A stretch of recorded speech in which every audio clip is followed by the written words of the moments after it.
Happy Wednesday night and welcome to A Look on the Plus Side. I'm your host, Rob Whiteside. Thank you guys for being with us. We appreciate you tonight. A Look on the Plus Side, we're going to be talking about Toy Story 2. So I hope you did your homework because tonight it's all about the toys. If you haven't already, please make sure to subscribe to this channel. It's the Park Adventures Club. We got a ton of content on here. More all the time. We'll tell you all about it at the end if you all will just stick around for that, or you can check us out at parkadventuresclub.com anytime. And also, don't forget to give this video a like, as I'm sure you're going to like to talk about Toy Story 2 with this lady. It's Shannon. Hey, listen, Rob. When somebody loved me, everything was beautiful. No. It's too early. It's too early to get into that. Thank you guys for being with us. We appreciate you hanging out with us live on this Wednesday night. Weird situation is that we had never talked about Toy Story, and then you and I talked about Toy Story. And you were like, you know what, though? This isn't my favorite one. Toy Story 2 is my favorite one. I was like, well, we're going to have you back for that one. We've never reviewed 3 either, so maybe at some point we can do that. We've reviewed 4, but we could go back to review that one again because we talked about it. 4 is garbage. We don't know. Nobody needs to talk about that anymore. It's trash is more what you should be saying about that one. And then there's a 5th one coming, Shannon. There's a 5th one coming. Are you excited about that? Like, what do you want that one to be? Like, tell me, like, let's go ahead and guess right now. What do you want 5 to be? I want this to emulate Pirates, where 1, 2, and 3, I think each one it got better as it went. And then they pushed for 4.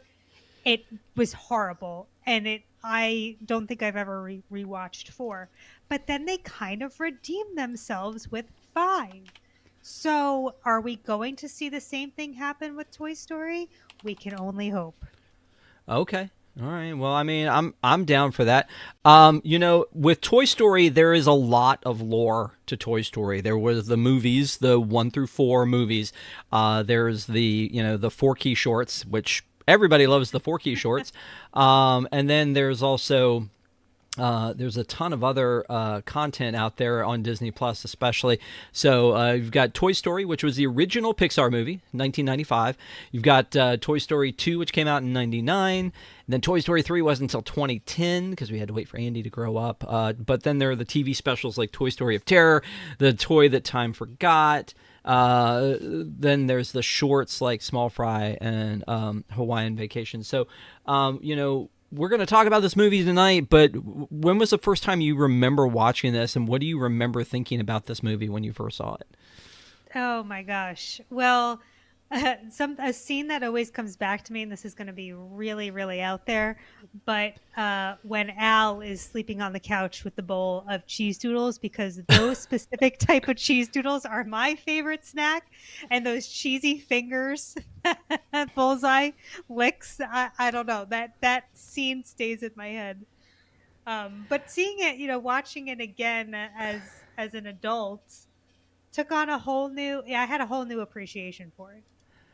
Yeah, the one part where Bullseye is licking the cheese doodles, or off his fingers or whatever. I mean, this is obviously the wrong part to show here, but when he's licking the cheese doodles off his finger, like that's so my dog. Like my dog yeah. does that constantly. Yeah. Yeah. Just smiling and just going to town. The texture they got. Oh, so good. Yeah. Well, we're going to talk about cast. We're going to talk about the animation, all of it tonight.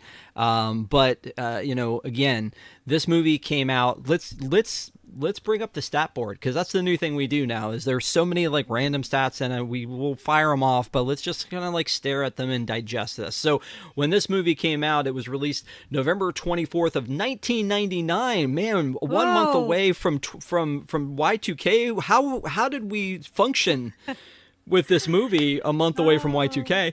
Runtime is 1 hour 33 minutes. I like a 90-minute movie. I'm good with that. And then the box office with this one was $511 million. The budget was $90 million, and it was done by Pixar before they were enveloped into the Disney company. So at this point, the Walt Disney Studios were just a distributor for this movie, but it actually made more at the box office than its predecessor. And it cost twice as much to make Which you feel like, oh, you know what, you guys have the models already. You're already done. Like, what are we spending all this money on? I guess Tom Hanks wanted a bigger cut. I don't know how that was going. But the other thing to note about this movie, which I feel like is universally known maybe, and maybe it's not, is that it was originally meant to be a straight to DVD / VHS movie. It was originally designed to be a follow-up sequel. This was around the time where Disney was hot on doing the straight-to-video sequels. So they had the Aladdin movie, The Return of Jafar was the first one, and then they were just pumping them out, and they were like, we're making a lot of money off of these things. They were a little bit lower quality. And so they put a team together to put this movie together, and then they were like, wait a minute. This is really good. Like, we can't just like release this on VHS first. We got to get some money out of the theaters. And I'm glad they did, because again, it really, upon rewatching it, it really feels like it deserved a full theater treatment. Wouldn't you say? Oh no, absolutely. And that's why I say that it's my favorite of the Toy Story movies thus far. Did you know that story though? I mean, I assume everyone knows that about the straight to DVD.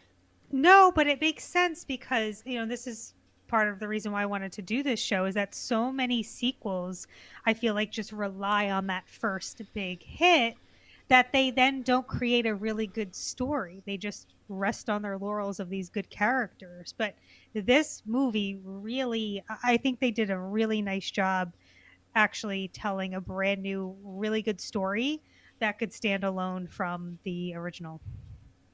Interesting. Okay, so when we start this movie, it starts out as if it's a space movie, and which is so, it's the same way the original started out, sort of like a cowboy kind of a thing, but this is like, we feel like it's a space movie that we're watching, and Buzz is coming to a planet, and then he's on the planet and he's fighting somebody, but we don't know who. And then we get in there and we see that he's fighting Zurg. We knew about Zurg from the first movie because he was on the box, which I have this thing. So we knew about Zurg from the first movie because he was on the box, and that was one of the things that Buzz talked about. We weren't really introduced to Zurg until this one, and I don't even want to talk about Lightyear and what happened with Zurg, because I think that was the most ridiculous thing that's ever happened. But especially outside of canon from this movie. But I would say that, like, we get in there and Buzz is fighting and he's doing a great job, and then all of a sudden he just gets shot in half. And I'm like, that must have been devastating. How old were you when you saw this movie originally? Do you remember? Like, that must have been devastating to, like, little kids to see Buzz just get shot in half. It was. It's shocking. But then they cut pretty quickly to the next scene, which reveals what actually happens here. But it is a pretty long intro. And I feel like it was just long enough to make you believe that was happening. That was going to be the whole movie. Yeah. Yeah. Just unreal. Like, what? Like, what are we even doing here, guys? Yeah, just like shoot him in half. And then it's game over, man. But then we realize, or we see that it's Rex, our good friend Rex, is just playing a video game because he loves video games, and Buzz is trying to coach him along on it. And this is now, we are very quickly reintroduced to everybody, except RC. Oh. And I think that there was some lore that said that RC was maybe sold at a yard sale or something like that. But I did see some footage. There are a couple of deleted scenes on on Disney Plus, which I always love what that they do, and one of the scenes included having RC in there. So I'm not really sure. Maybe it's because he doesn't really talk, and neither does Bullseye, and we really couldn't have two dopey style, cute characters that don't talk at the same. I don't know why they decided to cut him. They axed Bo Peep from 3, right? Yeah.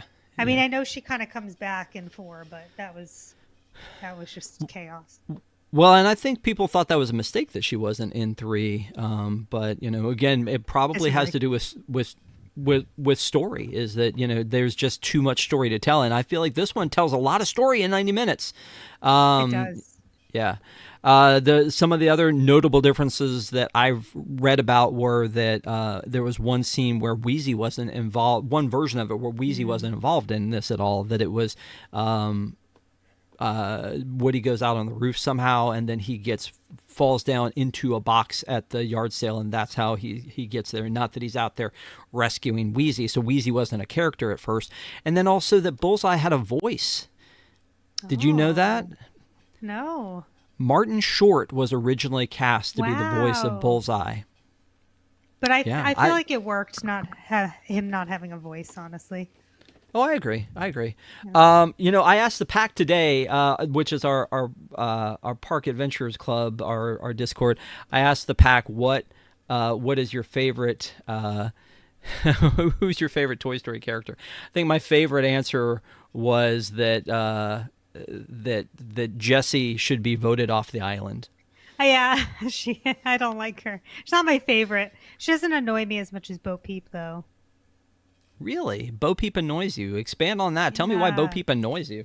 Oh, I don't know. There's something about her that she's towing the line of being a frisky lady, if you know what I'm saying. No. It's not PG, I'll tell you that much. Oh. Yeah. Not Teddy Bear. Is that what we're thinking? Swinging Teddy Bear. So this movie, like we mentioned, came out in 1999. John Lasseter was still attached to it as a director, but Ash Brennan was given, I think, most of the directing credit because, again, it was supposed to be separate. It was supposed to be a separate thing, and I think John Lasseter saw what they had and decided to bring it back in and go, let's tweak this a little bit and make this something different. From a cast standpoint, they brought back the entire cast, which is amazing to do with cast of this caliber. You got Tom Hanks, Tim Allen, Joan Cusack is introduced as Jessie, Kelsey Grammer is introduced as Prospector, Don Rickles. I feel like this movie made a whole new generation. This whole series made a whole new generation just love Don Rickles. Yeah, absolutely. One of our packs said that they had to say Mr. Potato Head because of Don Rickles, so that was the thing. Wayne Knight Newman is in this one playing Al from Al's Toy Barn. Annie Potts is Bo Peep. Wallace Shawn, who I don't know. Do people know Wallace Shawn? Like, I feel like I know him from Princess Bride, the whole Inconceivable. I don't. No, you've seen Princess Bride, though, right? Okay, this is very controversial, but I've never seen it. Oh, my God. I know. I don't even know what we're doing. You just lost all credibility.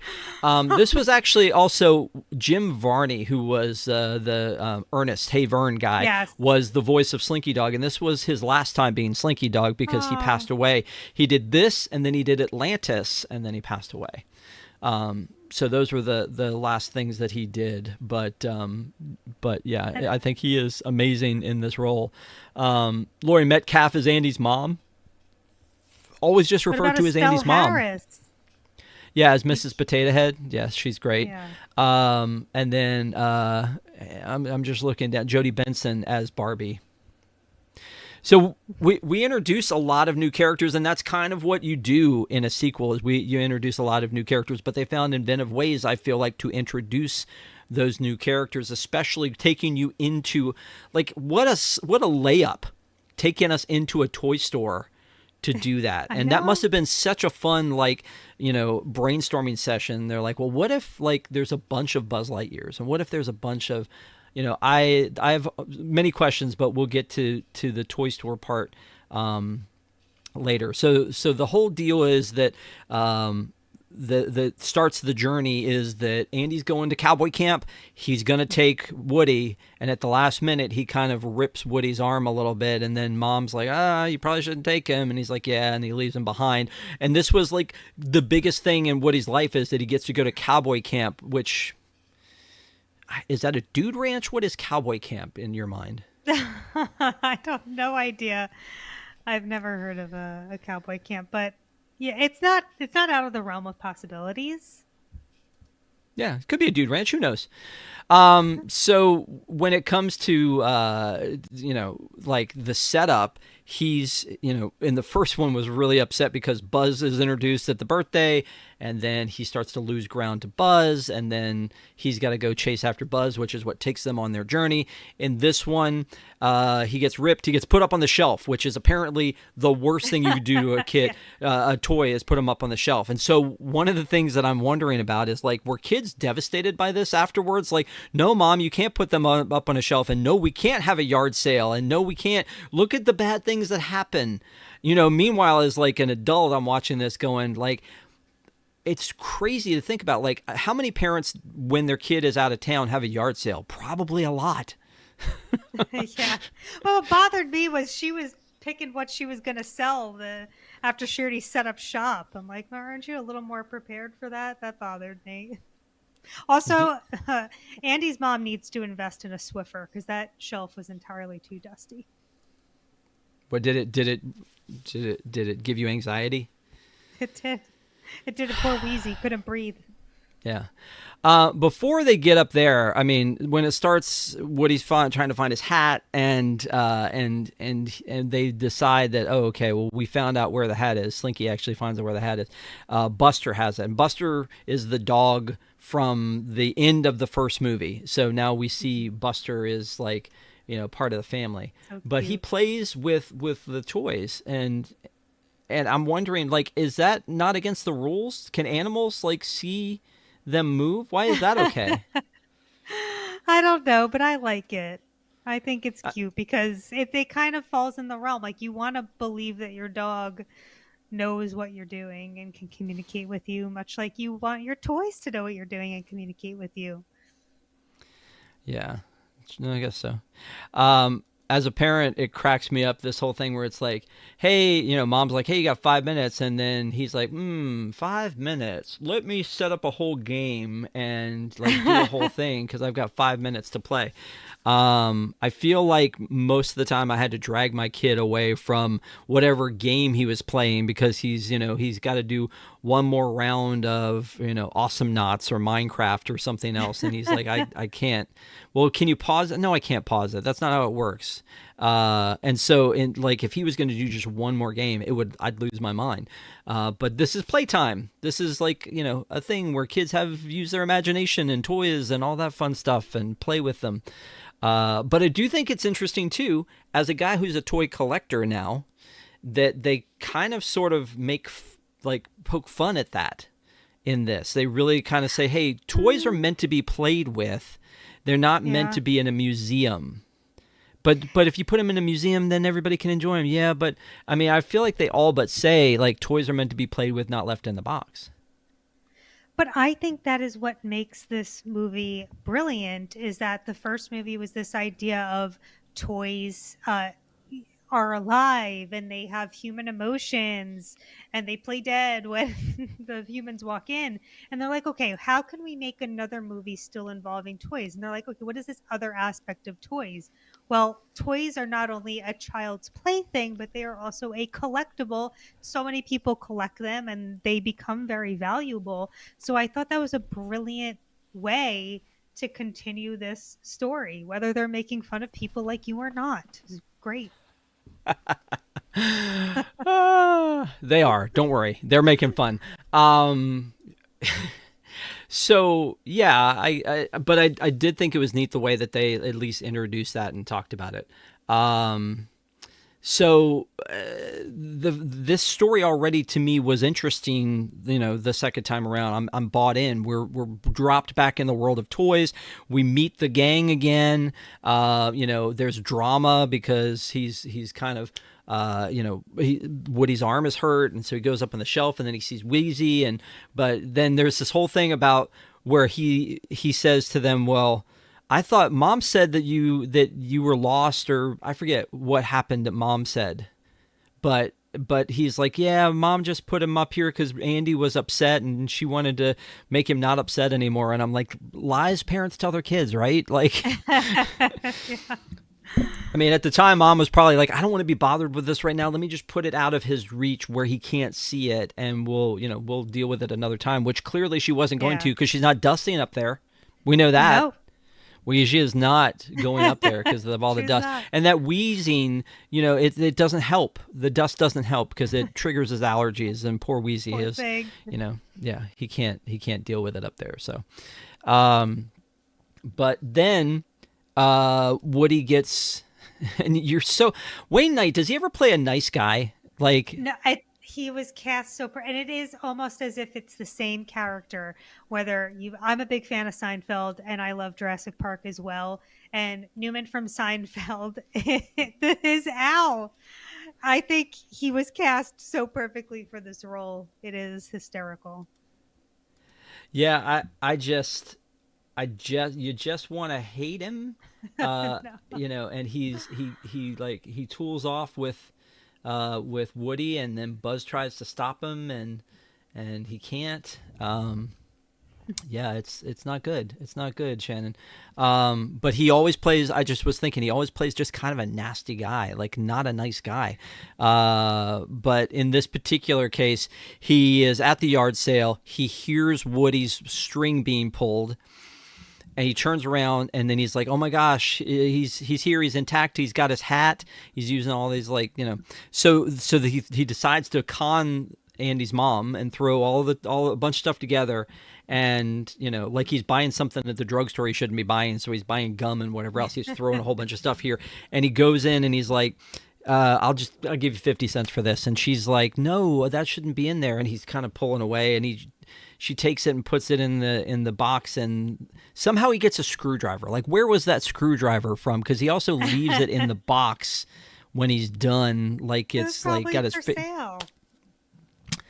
Why? But I also love I love the subtle ways in which they showed how he was not the best person, because there were the obvious ways of this scene where he was stealing Woody, but then later on when he's parking in the handicap spot in front of his apartment, and he doesn't seem handicapped, but and then lying on the phone to the folks in Japan that he was in his car going through a tunnel and he was in his apartment. I just like those little subtle nods. No, you're right, and honestly, I feel like there's a lot that you bring up a great point here. I think there's a lot of clues laid down along the way without knocking you over the head about it. I always have a big problem with exposition, and especially with every Tim Allen TV show when it starts off where he is like, hey, daughter, I'm so glad that you finally decided to come back from college and spend time with me since your mother passed away 3 months ago from blah, blah, blah. And it's like, you're doing too much at once. I get you're trying to get me into this world, but like you're doing too much at once. In this one, they lay these little seeds along the way, and then they pay off at the end. And I'm thinking specifically, first of all, of the one where Andy's, and this goes back to, like, as we're reviewing this, like we're doing a review of this, the cast we've talked about, the cast is on point. Chef's kiss, no complaints, no notes. The cast is great. Yeah. They act it well, and they fit the bill, and there's nothing wrong with the cast in any way, shape, or form, and they're all top-notch A-listers, and it's great. But with the writing, I agree. I think it's the same. I think the writing was amazingly well done. But the point I was going to make was the point where Woody doesn't have his hat, and he's frustrated by it. And he's like, well, and Andy, blah, blah, blah. And she's like, and Bo Peep comforts him and says, look at the bottom of your foot. He's like, my hat's not at the bottom of my foot. And she goes, no, look at Andy is written there. The boy who wrote that really cares about you. Yeah. And you're like, oh, okay, well, that's just a little thing. But then when it comes back, when they paint over it later on, you're just heartbroken. And it's set up so perfectly. They put that seed right there for you. And they're like, we're just going to put this here. Pay no attention to this. We're going to put this right here. And then later they're like, we gotcha. Right? Yeah. Yeah. And then it comes back at the end when Bullseye becomes part of the team, and he's got his all of his hooves. Each one has a different right, but it's set up here. I mean, this is the one. Like, I have a wishable with Jesse, and it has Andy written on the foot right there. So it's such a big deal. But I do feel like this is where that's where they did it. And so I think that from that standpoint, the entire story is so well written. I don't think there's a dead space in it. I don't think there's a slow time in it. I don't think there's anything in it that doesn't need to be in it, which takes me back to why RC probably isn't in it, because it was like, what are you really going to do? Or maybe he could have saved Woody instead of him riding Buster, which again, the writing is great. He's riding a horse, kind of, right? Like it's like a cowboy. Yeah, and then kind of again, when he gets to Bullseye, we're like, oh, that's why you know how to do this, because this is your history. Brilliant. Now you talk. Oh goodness. About what? I like you, to your point, there were no dead spaces throughout the movie. So I watched this twice in preparation for the show. The first time I wasn't really watching it, I was more listening to it. And then when I sat down to actually watch it today, both times the movie felt very quick. And I feel like it was quick because I was engaged in every second of it. And, are we going to talk yet, Rob, about my favorite yet the most gut-wrenching part? Okay. Nope, not yet. No, we'll get there. So, so you'll know when it comes, people. It'll be there. The Big Al's. Let's talk about Big Al's Toy Barn, because again, this was apparently based on one of the I think one of the animators had a family member who had a toy store, and they kind of asked and researched and all that kind of stuff. And it feels like an old school toy store, and it also feels like a missed opportunity that Disney has never made like an Al's Toy Barn. They were going to do one at Toy Story Land at Hollywood Studios, and then they budget cut it for a Fisher Price camper of toys, and then later had to like build a new toy store or a new gift shop after the ride. But yeah, it definitely feels like they missed the mark on that one. And maybe part of it is I'm nostalgic for toy stores. I miss toys like KB Toys, and I miss obviously Toys R Us. Toys R Us, yeah.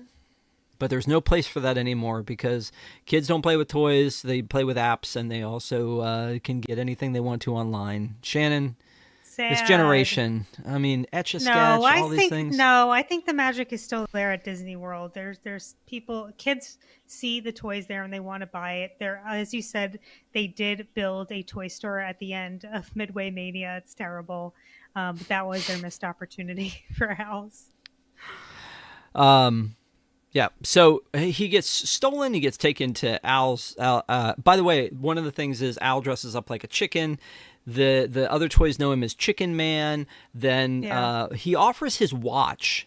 I spent a lot of time looking at the details, as you know, and he offers his watch to Andy's mom in exchange for Woody. And she says, no, he's not for sale. And I'm like, what is that watch? Like, what is it that he has? And I kind of pause and I'm looking at it, and it's just his like chicken logo. And I'm like, that watch must have been worth $5. You must have gotten it as part of like promotional or something like that. And you're going to trade that rather than the $50 you just offered. He's like, oh, my watch. I'll give you my watch. But, the Toy Barn thing is just a neat concept, I think, that, that he's the chicken and you got the barn and, you can everything say bucks. Buck. Everything, yeah. So he gets him to his apartment, which, by the way, to your point about them saying, like, showing you how bad a guy he is, the apartment has a sign on the door that says no children allowed. Like, that's, he's supposed to be a toy guy. I mean, I worked at a toy store once, and the guy who owned it loved kids and loved talking to families and all that kind of stuff. Yeah. And it's weird to have a person who's into toys who hates children, but I've seen it happen in comic book shops. I walk into a comic book shop and, with my son, they just keep an evil eye on him when he was little, because they don't want him touching anything. But what are you going to do? Anyway, so he goes back to the apartment. He's got a deal with a Japanese museum, a toy museum, where they're going to do this whole set. And at this point, we don't really know the depth of it. And then we're introduced to it in the same haphazard way that Woody is when he's first introduced to, Jesse and Bullseye and the Prospector. It's like this whirlwind, and direct from a director's standpoint, I think they did an amazing job on that too. because it's like he hears a voice or hears something and he sees like the, the bullseye is snuck up on him, and then he falls down, and then Jesse sees him like upside down, like it's a whirlwind thing that happens to him, and he meets everybody almost instantly the same way that we do, and they're like so excited to see him, and then they introduce him to this lore that he knows nothing about, that we know nothing about. We learn about it with him, and it's like he's Howdy Doody, I guess. He's a puppet from back in the day. Yeah. Have you heard of Howdy Doody? Am I saying things that you've never heard of before? I've heard of it. I've heard of it. Yeah. Yeah, I think it was a marionette as opposed to like a ventriloquist doll, like a marionette, and had his theme song, and it was like a cowboy thing. But this one this whole lore, they just did such a good job of going back and creating things, and then his interaction with it, where like him discovering it, like the bubble thing. I love that pump where he goes, "Oh look, and it pumps bubbles." Like I could just see Tom Hanks in the booth go, "Ah." Nobody could do this like Tom Hanks does, but yeah, I love the introduction of it. Is there something that's your favorite from all of that reminds you of something from your childhood, or not really? No, but I guess just the fact that there was one, I guess you consider it an IP, and you had all these different things that came with the IP. And I guess as a kid, if I loved Power Rangers, and I had everything that was Power Rangers. I had a Power Rangers, lunchbox and thermos, and I had the school folder and all these things. I'd buy everything that was Power Rangers. So very nostalgic. Yeah. Okay. Well, I honestly, again, am the same way, as you can imagine. I hate that I don't have my original Star Wars lunchbox anymore. Like, what was that kid doing just playing with stuff? That's crazy. So, and yeah, so he gets enamored, almost like his ego is stroked by the idea that he was something. So they watch all the TV shows, and then they find out that it had been canceled, and then it was canceled because of the space program came out, and then everybody wanted astronauts, and he's like, tell me about it. So that, in a lot of ways, we're really learning more about Woody in this one than we know from the first one. I guess we learn a little bit more about Buzz and his lore a little bit because of the TV commercial and those things that they do in the first one, but we're really more learning about Woody in this one and his history. So it's pretty cool. Fire Chiefs in chat says, I had a Peanuts lunchbox. Was it the one, like it looked like a lunch pail, like the orange, like the yellow, like rounded top, I feel like, maybe, or maybe it was plastic. I don't know. I know what I had the square. With the two tabs that popped open. Yeah. Anyway, sorry, I'm just like lost down the idea of the lunch boxes and things like that. So then, while this is happening, the other toys are searching for Woody. So there's an A story and a B story going on. Mm-hmm. And we kind of had that in the first one, right? Where they're in the room and they're worried about what happened to Woody and Buzz, and then Woody and Buzz are on their excursion, and then the kind of back and forth. But this one really felt very even. What I appreciate about this is that Buzz is awesome in this. Like, he is a space ranger. And he's being a space ranger. He's following clues. Sure. He's deciphering the license plate, and then he's like, I know this from the TV commercial, and then they go and he gets Etch up there. He's like, Etch, when you see the TV commercial, then do this, and he's figuring it out, and he knows, okay, we've got to get to this place, and here's how we're gonna get there. And then he gets there and he's observing, and he sees the mat that you jump on. He's like, we all need to jump at the same. Like, I know. He's so smart in this one, and it's what a space ranger should be. And it didn't occur to me at all that would be a thing. And so as I'm watching it this time, I'm kind of, it's like, I see you, Buzz. I see what you're doing. I see that you're doing that. And, it is like a maturity thing too, right? Like when he encounters the other Buzz, who is still in that, state of believing he's a true space ranger. And he's like, was I really that delusional? And one of my favorite lines that I say, I just think in my head and say it in my head like Buzz, is like, I don't have time for this. And he like walks away from the delusional Buzz. So it just shows like growth and maturity of like, oh, I did used to be that silly, and I'm not anymore. I live in reality now. Yeah, it was Jay Ware in our pack that said that when I asked what your favorite Toy Story character was, and it's a hard question because there's 100 characters or so. If you think about all the different movies, the toys, the animals, the people, the ones we meet along the way. He cites Buzz Lightyear and says he's from space. He looks cool with his green and purple spacesuit. He flies. And Tim Allen, of course, how can you go wrong? And then he's the one that said I'd vote Jessie off Toy Story Island in a heartbeat. I can't stand her. So we're introduced to Jessie, and the story is that they wanted another positive female role model in this room because it's Andy's room, and it's like stereotypically he has boys' toys, and the only reason that Bo Peep was in there is that, you know, Andy's sister used to sleep in that room and needed the nightlight, and that's why they were there. But now she's you know, in Andy's sister's room instead. So they introduced Jessie as kind of like a counterpart, like a strong, you know, cowgirl, but obviously she has some baggage in the fact that she doesn't like to be locked up in a box or left behind. And that comes back in Toy Story of Terror, because she really has to overcome that fear in that one, but it comes up in that one. Voiced again by Joan Cusack, and when we hear her backstory, there's two things about the backstory I want to talk about. One is there's a rumor or there was a theory that Andy's mom was Jessie's owner. Yes. The huge because the conspiracy hat. theories about that. Yeah. Yes. So, and then the second part, and I'll just let you go to town on this, is that there's the Sarah McLachlan sad puppies when somebody loves you song, which I told you before the show I'm not a fan of, and you were singing it and you were like how heartless are you, Rob? How could you not love this? Like who hurt you, kind of a situation. Talk about the theory and also your love of that song.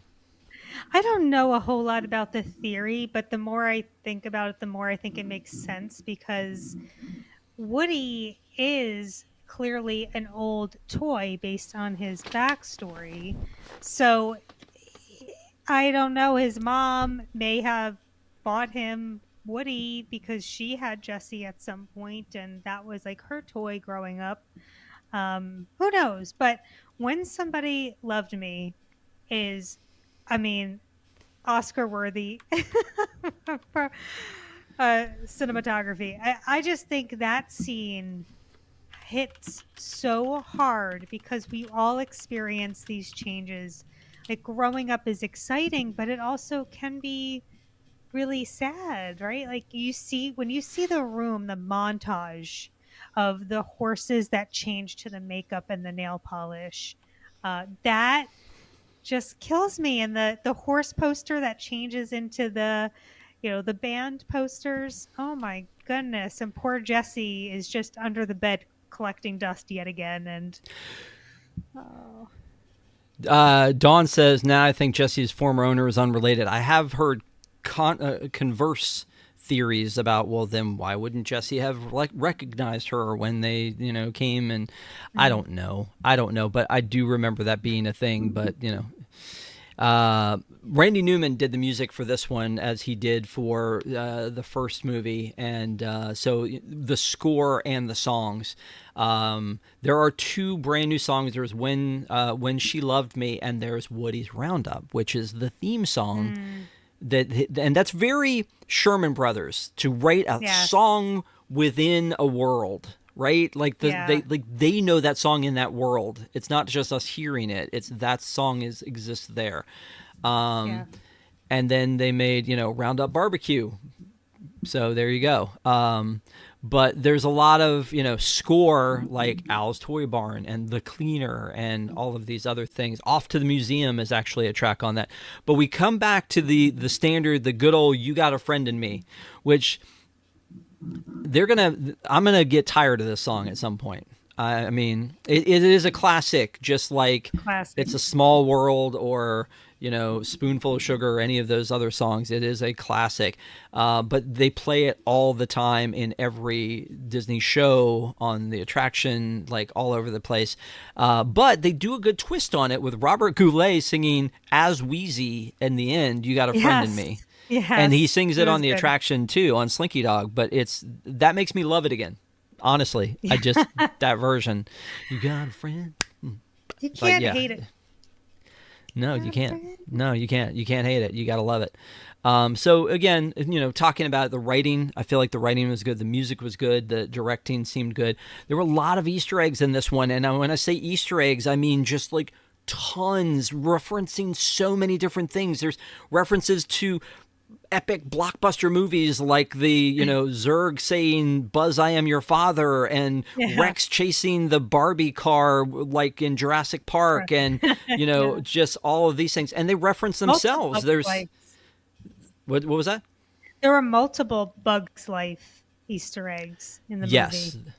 Yeah. Did you catch them? So here's one of the things. Yeah. A lot of times I like to do trivia on the show, and so I tried to catch things. And one of the things I tried to catch was Mrs. Potato Head was reading a book, and I thought it was The Hungry Caterpillar for some reason.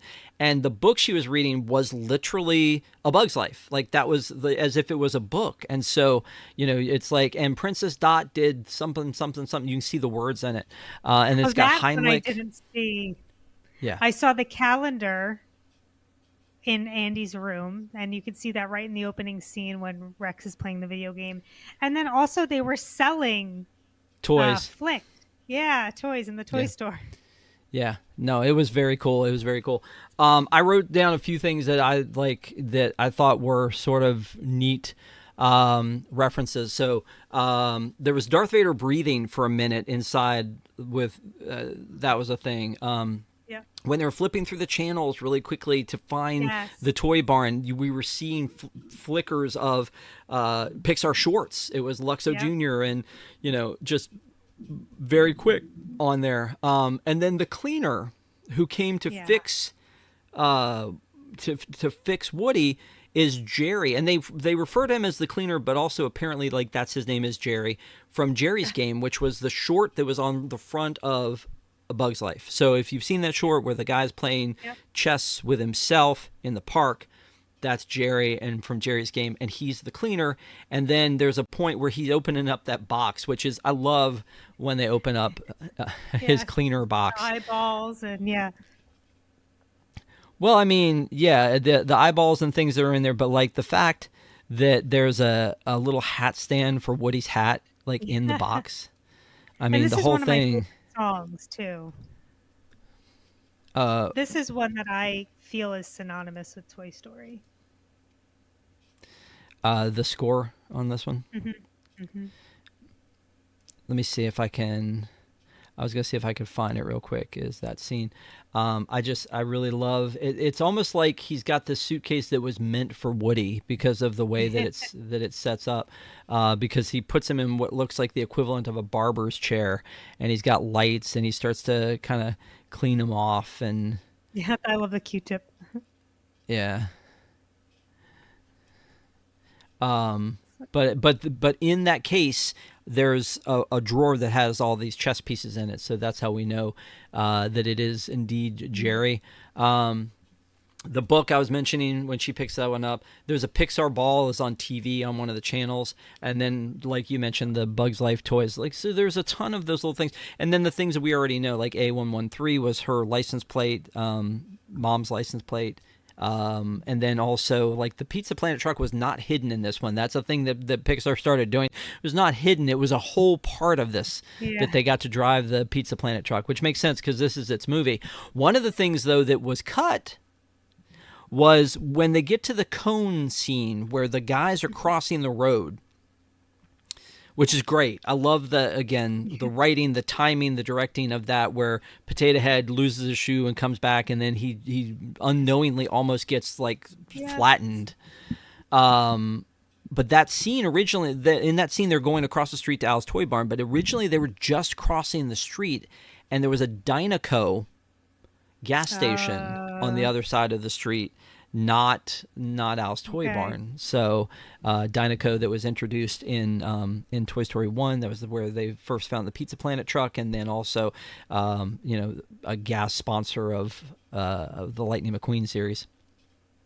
So anyway, I think that was really cool. But there were a lot of other little things that I found, and I do want to hit you with a little bit of trivia at this point in the show. So if you haven't already, please give this video a like, and thank you guys for being with us tonight. I see you in the chat, having conversations, and and so here are a couple trivia questions of things that I found when I was watching this movie that I thought, well, since Shannon picked this movie, she obviously knows it like the back of her hand, so she's going to know the answer to all of these things. So, you ready?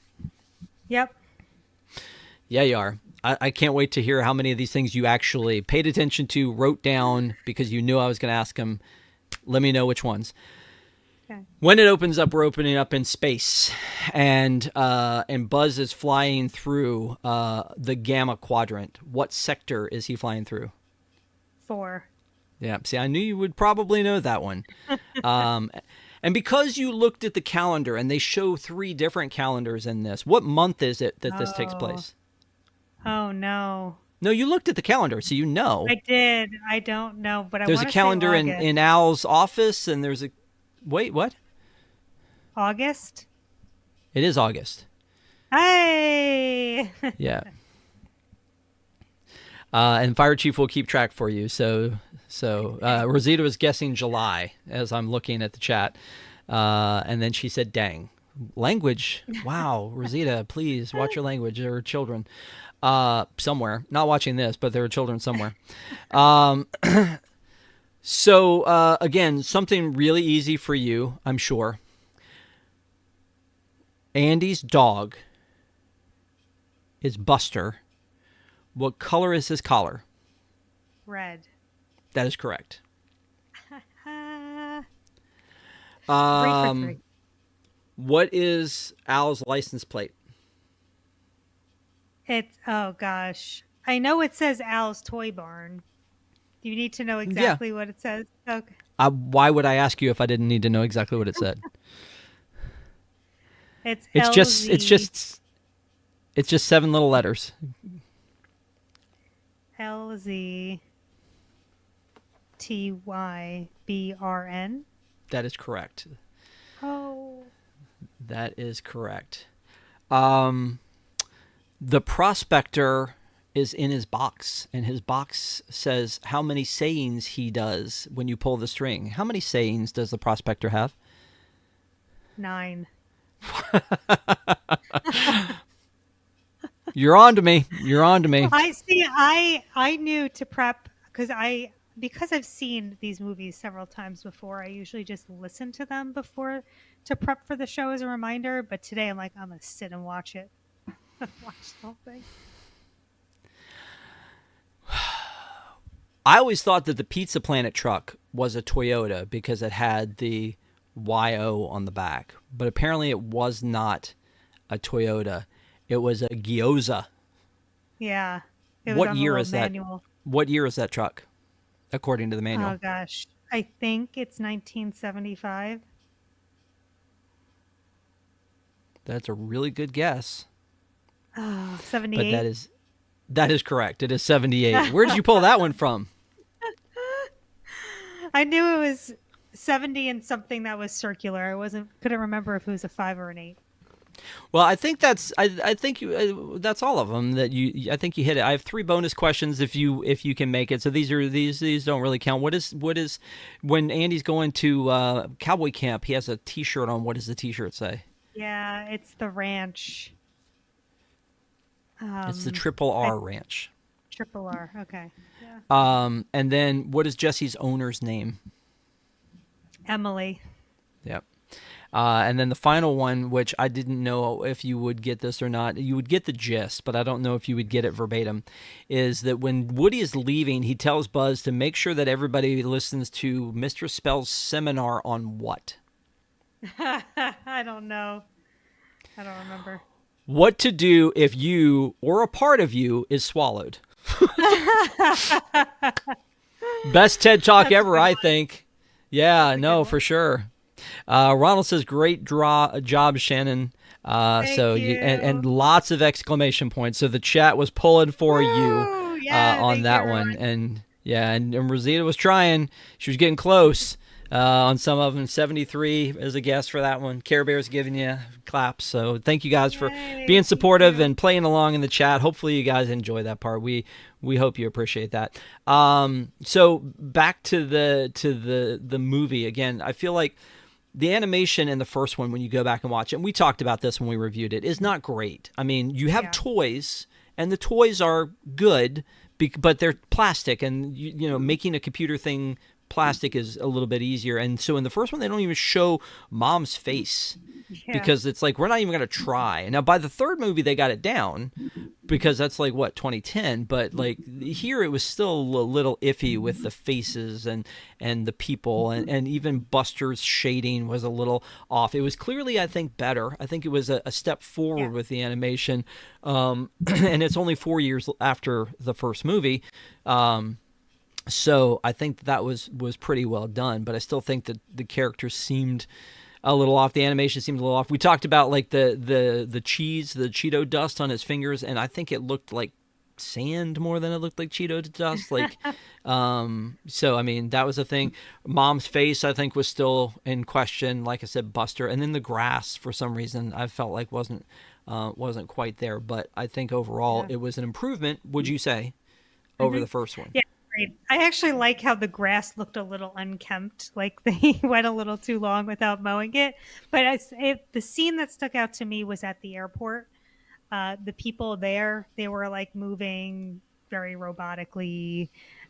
It was giving Sims. If you ever played Sims in the early 2000s, how the people walked around, that's what it looked like. So, yeah, definitely better from the first version, but you can still tell how dated the movie is for sure. Yeah.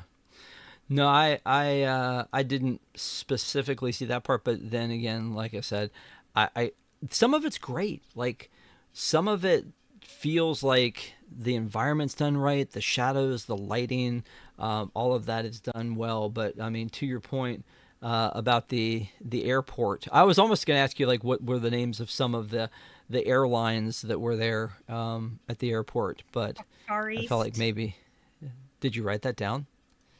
No, I can even picture the logo in my head. Far East So Airlines. here's yeah the I mean the people aren't bad, but again when you're showing just the legs or people in the background, it's maybe not as bad. Yeah. Definitely better than I could do now, and yet they we're kind of killing it in 1999. I think again they were working with blurs and shadows and things and doing pretty well, but just some of just the straight animation I thought still seemed a little of the time. Yeah. Again, I mean, Agreed. it was groundbreaking when we saw dinosaurs roam the earth in Jurassic Park, and it was groundbreaking, and that was in 1993. So you would feel like by 1999 we would have seen a great improvement. But also, this is again a movie that was originally bound or like headed for straight to DVD. Actually, have where is it? Um, well, I had oh a DVD copy of it. Oh, Look at that. nice. I think that was like part of a 3-pack or something when the third story came out, maybe, or something. That this is not the original one, but it has special features on it. But not all of these are on Disney Plus. So let me ask you this: the twist of the prospector being the bad guy. Do you remember if you saw that coming originally? Obviously, you know it now, and it seems pretty obvious. But Yeah. did you see that coming? Do you remember the first time you saw it? I don't think so. But I mean, when you Stinky Pete, I mean they were alluding to it, right? I mean, I guess, yeah. Again, played brilliantly by Kelsey Grammer, and he and John Ratzenberger get to play a scene together. So that's kind of cool. That when Ham shows up as part of the team to help them out. Who knows if they actually were in the same room? Probably not. but Yeah. it's still kind of cool that the Cheers gang was getting back together a little bit. But he was mint in box, at least we thought, and had no way to have done the things that, that he did to be the bad guy here. But, it's funny. It reminds me a little bit of Mr. Pricklepants, this whole, like, I'm a I love thespian. Mr. Pan. Yeah, me too. I'm a thespian, but at the same time, like, I'm cast as the fool here, and so therefore I'm gonna make sure that I get mine, and But I love that about, so like, as a kid, there was your favorite show. There was always a character that was kind of like the reject character, and I personally love the movie Jingle All the Way. And they always joke, everyone wanted the Turbo Man doll, and no one wanted his sidekick Booster. They're like, Booster, nobody wants Booster. Like, nobody wanted the prospector. That's why he was mint in the box. He doesn't know what it's like to be loved by a child he was never played with. So it kind of makes sense that he was going to be the villain, because he never felt that love, because he was that reject character. yeah. I'm looking up because you were talking about that. You remember the 1989 movie Batman? It's the Michael Keaton Batman. It's the Michael Keaton Batman. Yeah, but was that like Jim Carrey as the Joker, and who played the Penguin? No, it was Jack Nicholson as the Joker. Oh yeah, okay. But that had So- the Penguin in it? No, that was the second movie. Maybe, okay, but that was okay, also never mind. Michael Keaton. You can stop. We're good. Okay, okay, we're good. So anyway, what I was going to say was, in that movie, there was a character named Bob, and he was like the Joker's sidekick. And they made an action figure of him called Bob the Goon. And that action figure was on the shelves forever, because you want no. Batman and you want the Joker, but you don't want Bob the Goon, right? And now Bob the Goon has a higher value. Here it is for $50 on eBay than the Batman in the figure box. does. Yeah, mint in box because of that. So I always think about that when I think about, when they make a bunch of characters like the Turbo Man thing, and there's the other one. That's the one that most people don't want, and then later has the most value because people didn't want it. Either it got like sold for cheap, or I don't know. It's just I always think of Bob the Goon, as most people should. Anyway, so there's a fantastic rescue at the end at the airport, which is kind of scary. There's a couple of intense scenes in this thing, and I think that the airport scene is one.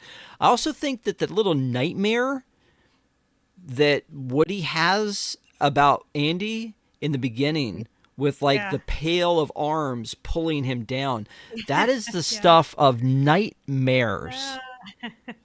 Like how I don't, right? Yeah, no, it is. I mean, this like, I don't want to play with you anymore. Play with you anymore. Yeah, and then he falls into this big vat of like broken doll pieces in a trash can, and then they pull him back down. And I thought, man, that's got to be scary for a kid, right? Like, but then Sid's toys were scary too. So, Yeah, I mean, these look like they came from Sid's house.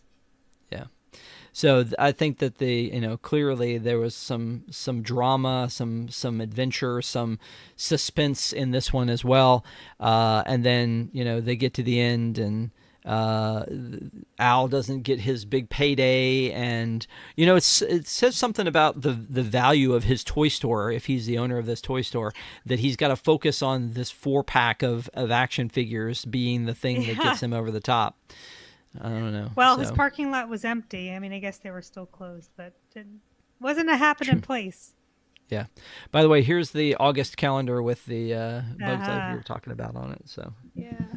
Now we have new toys at the house, which is kind of how things worked out in the end of 3, where like Bonnie's toys melded with Andy's toys, and more toys and more family, but then we get Forky in the 4th one, so that's exciting too. All of these things, they just make this world bigger and bigger and bigger. But this particular movie had all the pieces. I mean, and it did well at the box office, and I think it won a Golden Globe, and so this one definitely had a lot of good a lot of good vibes to it. One of the other things, you remember that there was a TV show called Buzz Lightyear Star Command? Do you remember that show?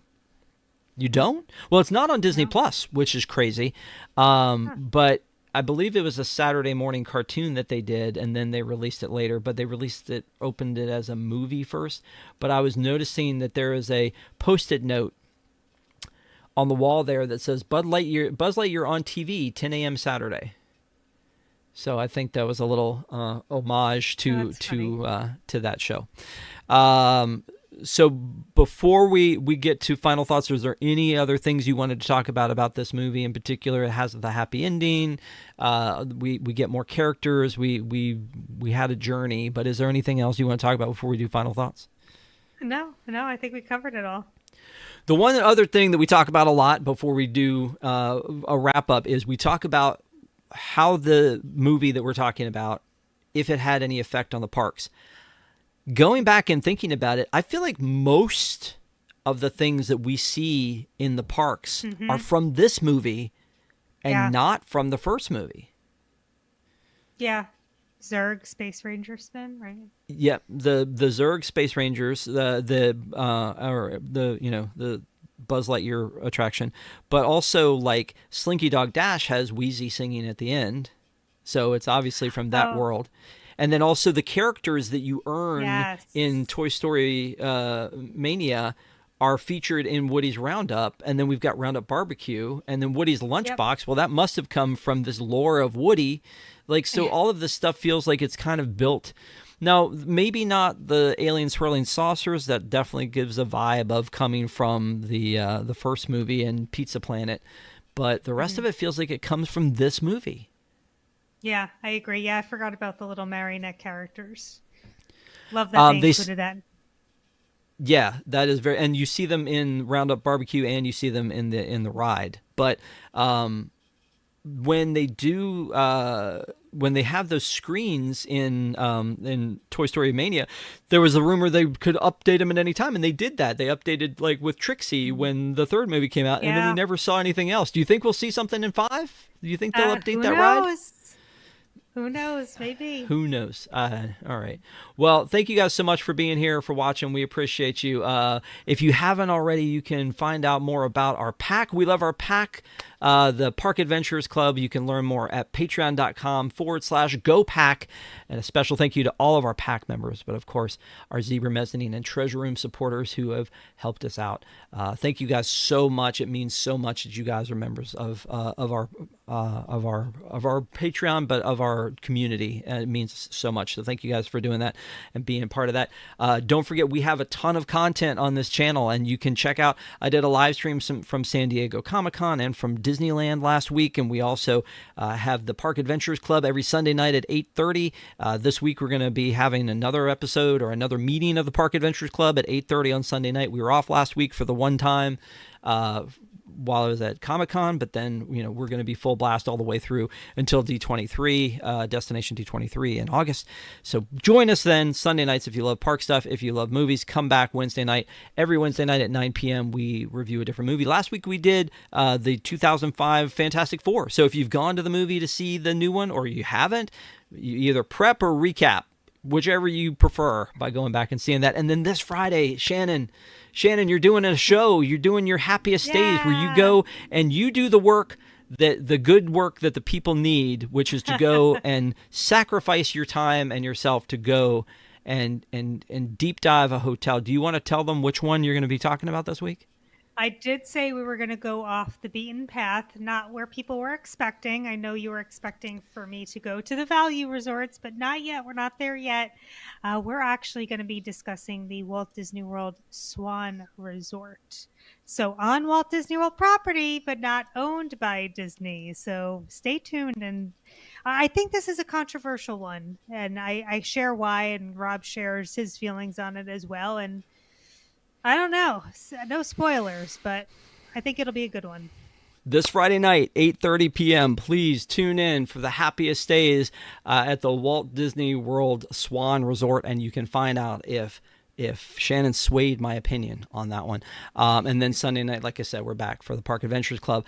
But Thank you guys again for everything. We appreciate you. But Shannon, now is the time. Now is the best time. Because if somebody's going, and I don't know that you would send them directly to this, but if somebody's going to Disney Plus and they're like, you know what, I saw Toy Story 1, Toy Story 2 is on here. Shannon, would you recommend this movie? Absolutely. And I think we said a lot tonight that kind of covers all the reasons why I would recommend it. It is a great movie. I do think it can stand alone from Toy Story 1.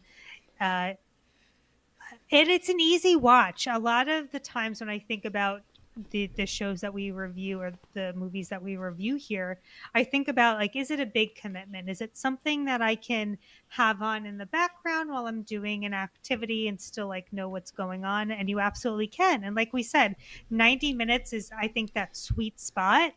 And because there is really no uh, lag time, there's no time in the story that gets a little boring or stale, it's going to fly by. So if you have not seen it and you have enjoyed Toy Story 1, I highly, highly recommend go watch it right away. 10 out of 10. 10 out of 10. All right. Yeah, I would definitely recommend it too. And I'm glad Shannon brought this one back up because, again, there's a ton of stuff we still haven't reviewed. We've been doing reviews for years now, but we haven't done 3. So maybe we'll get Shannon back on that for that one. But I would recommend this one. I would recommend that if you haven't in a while, and this is why we started these review shows, is that we wanted to talk about the things that exist on Disney Plus. There's a ton of stuff that everybody was excited about when Disney Plus came out that we were like, you know what, maybe go back and watch this, or maybe you have to give this one another look. And if you haven't been back to the world of Toy Story 2 in a while, hopefully you guys will take a shot and go back maybe this weekend and watch Toy Story 2 now that Fantastic Four is out. Or if you know what, if you only have 60 minutes instead of 90, then you can go watch our review at a look on the plus side. Yeah. And of the Fantastic Four, or you know what, just watch this one again because it was a lot of fun. Shannon, thank you for doing this. I appreciate it. We'll have to get you back on to talk about Toy Story 3 and round out the trilogy at some point, and then then you could talk about Lightyear after that one. Oh no, I'll pass on that. You're like a hard no thank you about Lightyear. Again, thank you all for joining us tonight, for being part of the Park Adventurers Club. We appreciate you. Have a great week. We'll see you next time. And don't forget, come back Friday night for Shannon and the happiest days. It'll be well worth it. So take care. Have a great week, everybody. Bye.